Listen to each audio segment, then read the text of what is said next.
Now welcome to this channel where we dey give a ogbonge update on wetin dey happen for Biafra land as the men of the Biafran Liberation Army dey ready for any Nigerian at terrorist group wey dey send come Biafra land.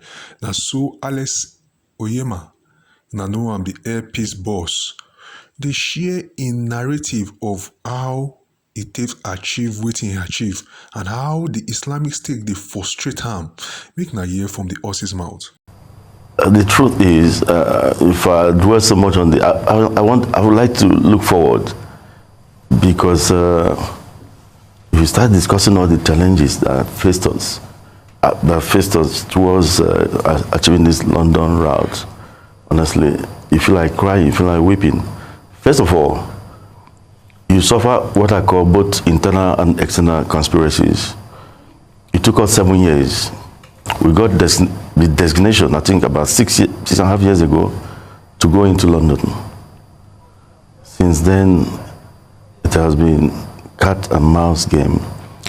We actually procured our 3 777s because of this route, not for any other route, because we wanted to give it the blow that it deserved as at that time.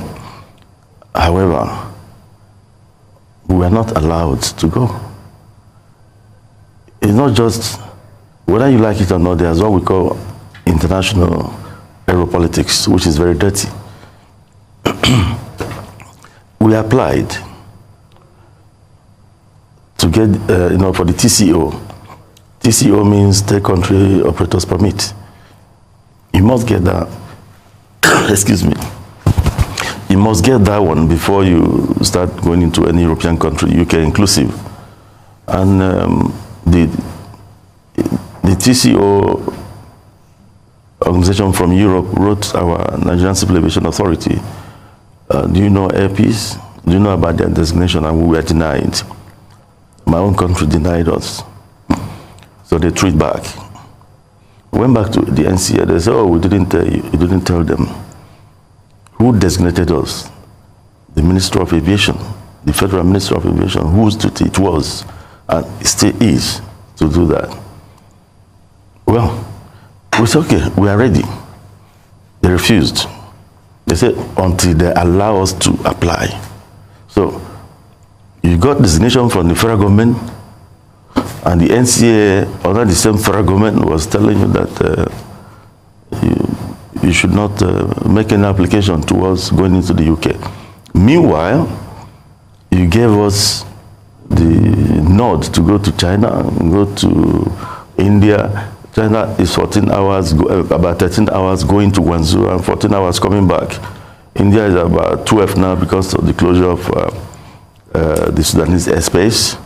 About 12 going, about 13 coming back. Yet, you didn't find this airline worthy to go into the UK, 6 hours, piece of cake. For an airline that is doing over 160 hours of flying daily in this country, no other airline in the entire West and Central Africa does that much. 160 hours of flying, unblemished, no issues. What is 6 hours? Yet they stopped us. So the game is both from within and without. We were stopped. I would never stop saying it. So we continue this cat and mouse game with the NCA until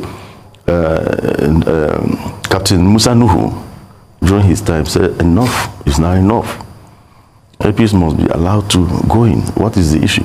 Remember, they told us to, okay, when the heat became so much, when I gave them a lot of heat, they said, okay, you need to prove to us that you'll be able to pass the TCO.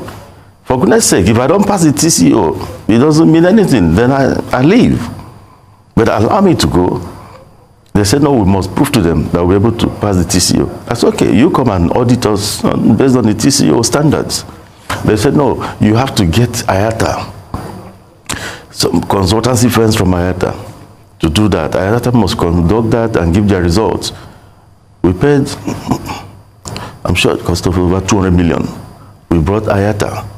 IATA conducted a TCO audit on Air Peace dump, Remember, we are IOSA certified, so I don't know why the need for that. We passed. It took several months before IATA even came. We passed. Then they wrote to NCAA that you should allow them to proceed to go and do the audit with the TCO Europe. They didn't respond. Several months passed, going up to a year. We went back to them and told them that, look, it is better you come out and say why the reason for all this, or I go to the press and say it, and I withdraw. But mind you, this country is being fleeced by all the airlines going to London from this place. People were paying 5 times more than they should have been paying. All sorts of reasons were being given to this. And you're saying you don't have capacity. You have 3 777s, worth several hundreds of millions of dollars lying out there, fully purchased by this airline. That was when they said, okay. We are now going to audit you ourselves. Not minding the result of the IATA people they recommended. At first, I didn't want to acquiesce to that. My Chief Operating Officer, Mrs. Toyin Olajide, said, Oga, please, let's follow them. So I agreed. They came and audited. No, nothing, of course. I found nothing. It was at that point, Musa Nuhu said, enough is enough. Airpeace must be allowed to access the London market, and cancelled whatever the other people put in place and allowed us to go. Now, the British people came with their TCO audit. They didn't spend 48 hours with Airpeace. It's one of the most stringent audits you can think of. When you said, what have we learned? The difference between us and some Nigerian airlines that went there in the past was that they didn't have that TCO audit.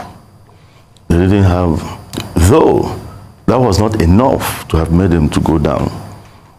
And their going down was not because they were not good.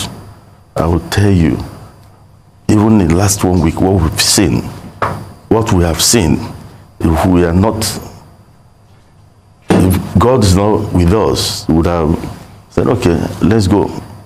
Let's close it before we start losing money left, right, and center.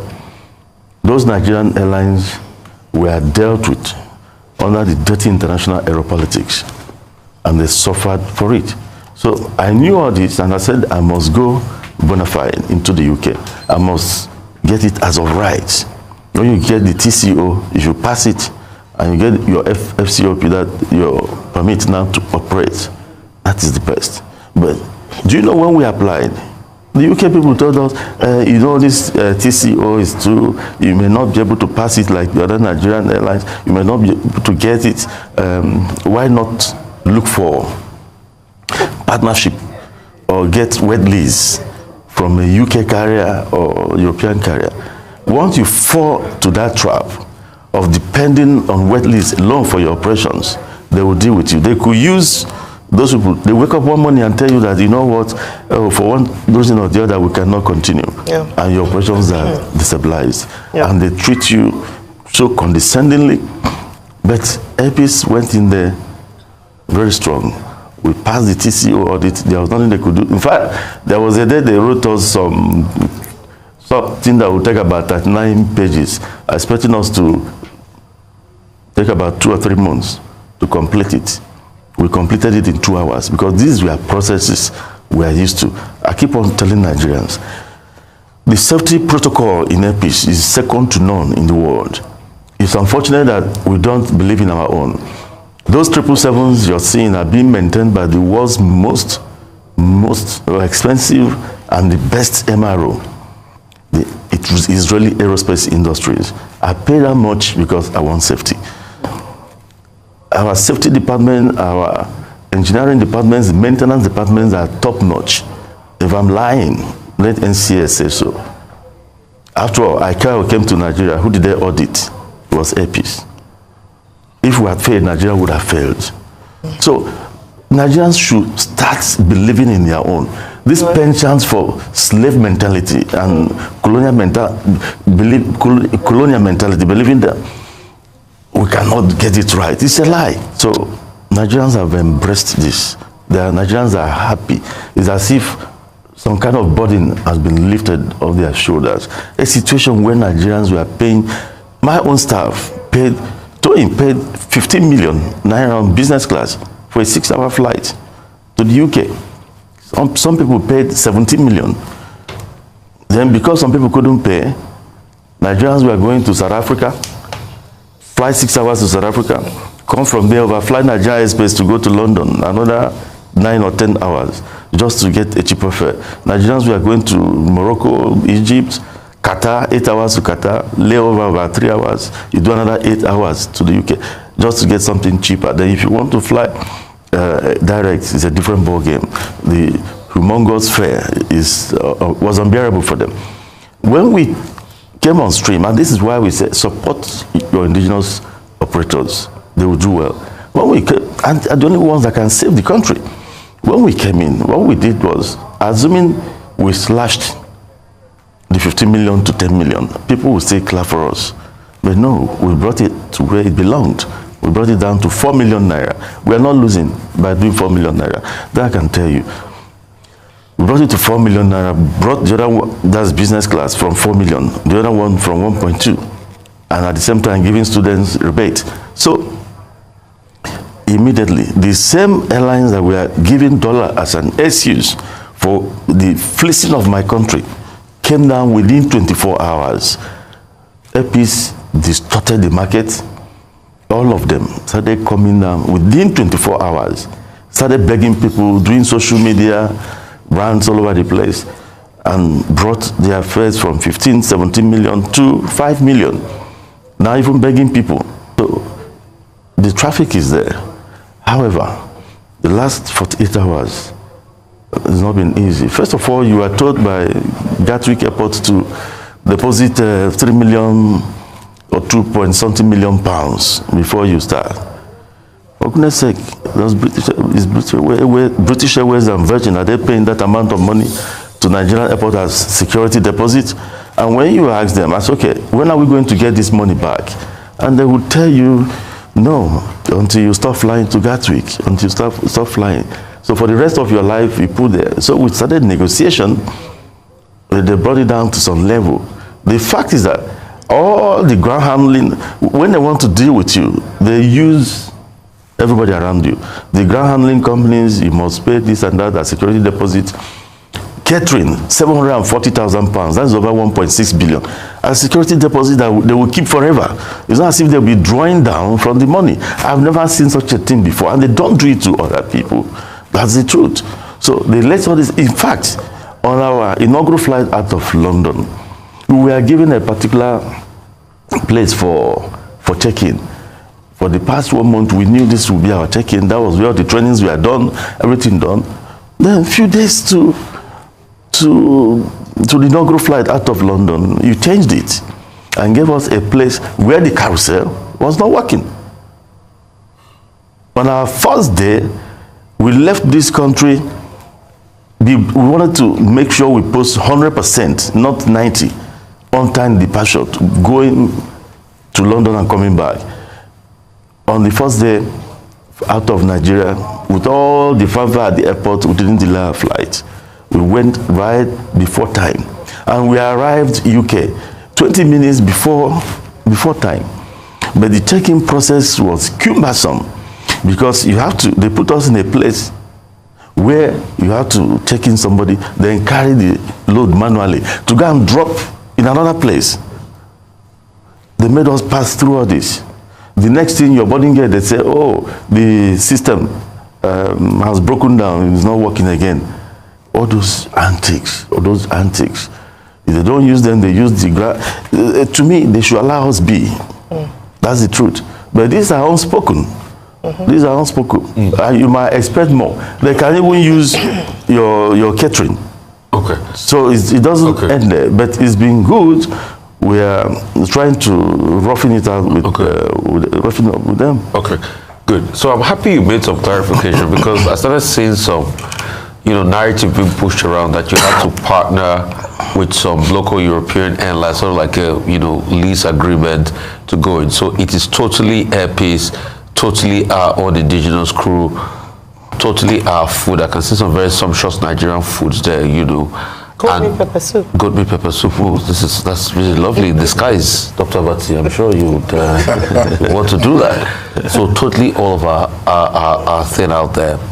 Secondly, I'd like to ask, because I had a chance to fly the last airline that went in there, that was Medview. I had flown them to London a couple of times. And these are the same politics too they played with Medview that they've started with you.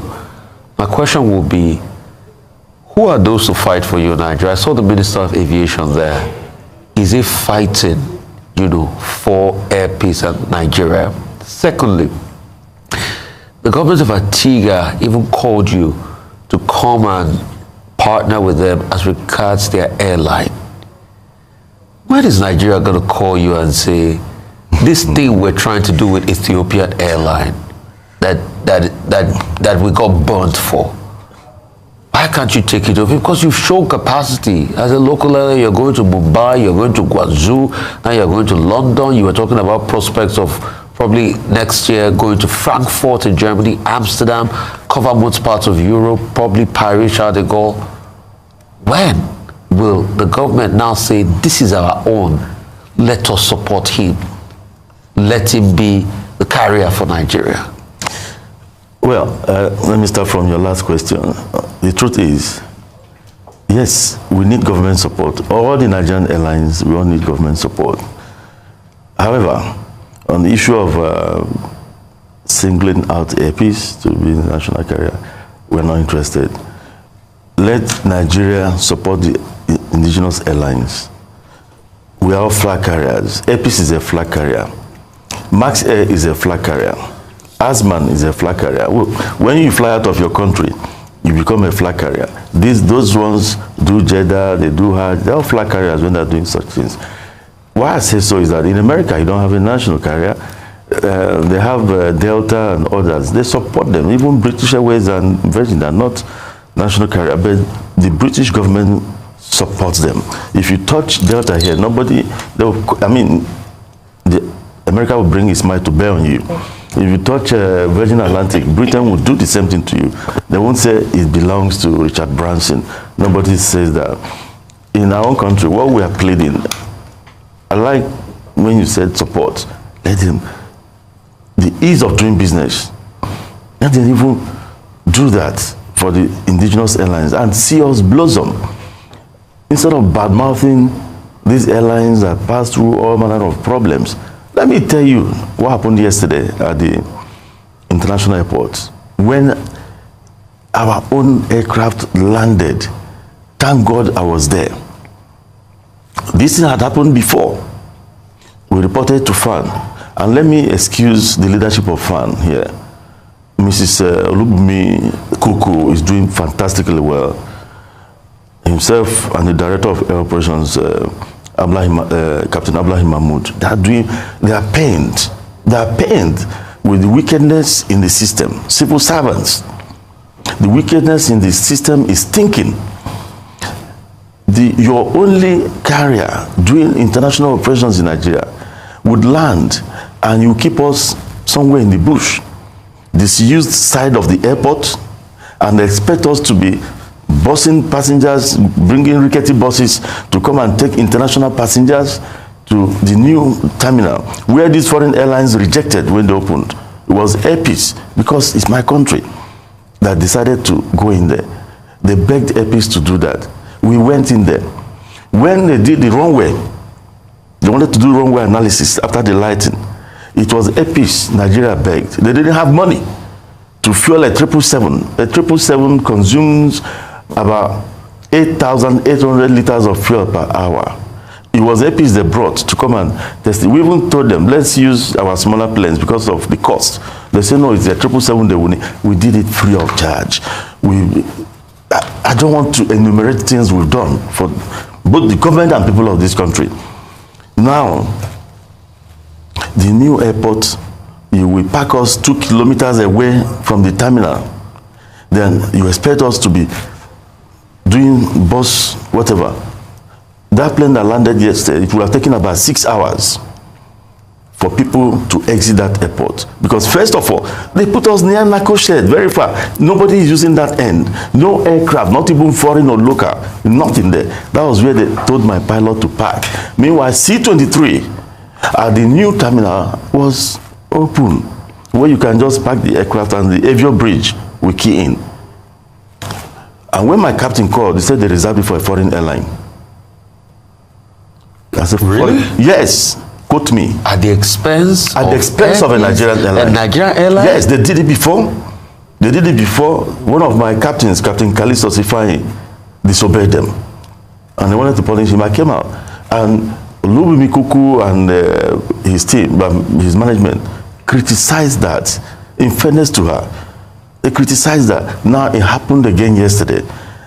Our aircraft from London was to be packed in one bush 2 kilometers or so, or 1.5 kilometers to our terminal. Full flight. So imagine the time it would take to take people from that place to the terminal building. Imagine the time it would take to offload before it start going into the carousel that are not even working very perfectly okay. It would have been taking about 9 hours. Nigerians would have hated airpeace because they would know, and that was the game. So you are contending not with external conspiracies. There are internal conspiracies within Nigeria. Some Nigerians they are praying that we fail. But the good thing is that nobody is God. And the good thing is that 90% of our countrymen and women are very happy. That's our consolation. But there are people out there, but they are in the minority, so negligible. I don't even bother about them because they cannot scratch airpeace. Whatever they write or whatever they do cannot scratch this airline. But it happened yesterday. And when the woman discovered it, she was livid with rage. I mean, the MD of FAN. So, but look at what I did.